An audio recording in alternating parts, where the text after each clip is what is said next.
Hi ಎಲ್ಲರಿಗೂ and welcome back. ಇವತ್ತಿಲ್ಲಿ ತುಂಬಾ ಈಸಿಯಾಗಿ ಕೇವಲ 2 ಸಾಮಗ್ರಿಗಳನ್ನ ಬಳಸಿ ಮೃದುವಾದ ಬಾಯಲ್ಲಿಟ್ಟರೆ ಕರಗುವಂತಹ ಕೊಬ್ಬರಿ ಮಿಠಾಯಿ ಮಾಡೋದು ಹೇಗೆ ಅಂತ ತೋರಿಸ್ತಾ ಇದ್ದೀನಿ. ಬನ್ನಿ ಮಾಡೋದು ಹೇಗೆ ನೋಡೋಣ.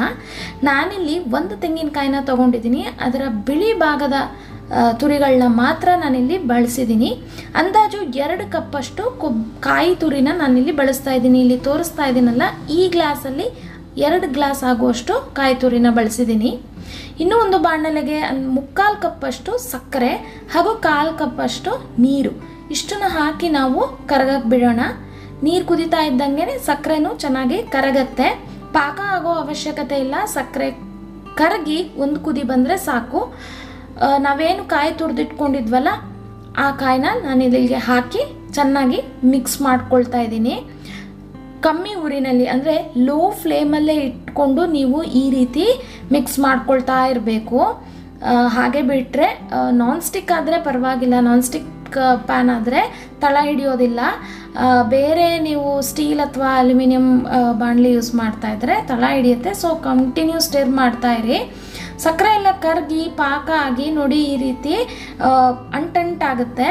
ಹಾಗೂ ಸ್ವಲ್ಪ ಕಲರ್ ಚೇಂಜ್ ಆಗುತ್ತೆ, ಬಟ್ ತುಂಬ ಬ್ರೌನ್ ಆಗಬಾರ್ದು, ತಳ ಹಿಡಿಬಾರ್ದು. ಇದೀಗ ಕರೆಕ್ಟಾದ ಹದಕ್ಕೆ ಬಂದಿದೆ. ಇದನ್ನು ಸ್ವಿಚ್ ಆಫ್ ಮಾಡಿ ತುಪ್ಪ ಅಥವಾ ಕೊಬ್ಬರಿ ಎಣ್ಣೆ ಸವರಿರುವಂತಹ ಪ್ಲೇಟ್ಗೆ ನೀವು ಇಮಿಡಿಯೇಟಾಗಿ ಟ್ರಾನ್ಸ್ಫರ್ ಮಾಡ್ಕೊಳ್ಬೇಕಾಗತ್ತೆ. ಸ್ವಲ್ಪ ತಣ್ಣಗಾದ್ರೂ ಅದು ಗಟ್ಟಿಯಾಗಿ ಹೋಗ್ಬಿಡತ್ತೆ. ಸೊ ಸ್ವಲ್ಪ ಬೇಗ ನೀವು ಇದನ್ನು ಮಾಡ್ಕೊಳ್ಬೇಕಾಗತ್ತೆ.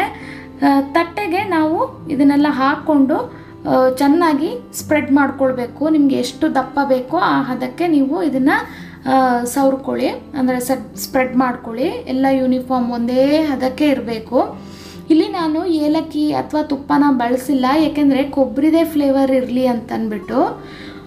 ಬಿಸಿ ಇರಬೇಕಾದ್ರೇ ನೀವು ಇದನ್ನು ಕಟ್ ಮಾಡ್ಕೊಳ್ಳಿ. ಸೊ ದಟ್ ತಣ್ಣಗಾದ್ಮೇಲೆ ಗಟ್ಟಿ ಆದಮೇಲೆ ಕಟ್ ಮಾಡೋಕ್ಕೋದ್ರೆ ಪುಡಿ ಆಗೋಗ್ಬಿಡತ್ತೆ.